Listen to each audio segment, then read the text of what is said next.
But so like when she walks in, she.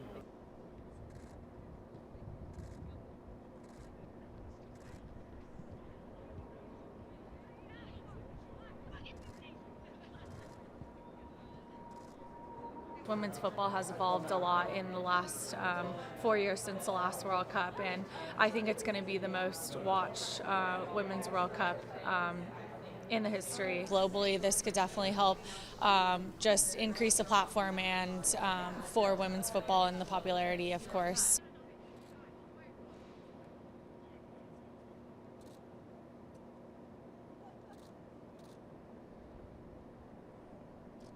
I think it's going to be an incredible stage. I think France is going to put on a fantastic World Cup. Stadiums are brilliant. Who doesn't want to travel to France in the summer? The product on the field is going to be there. I think it's going to be exciting. The depth of the field is better than it's ever been. So I think it's a nice time for us to showcase how far we've come in 4 years and where the women's game's at.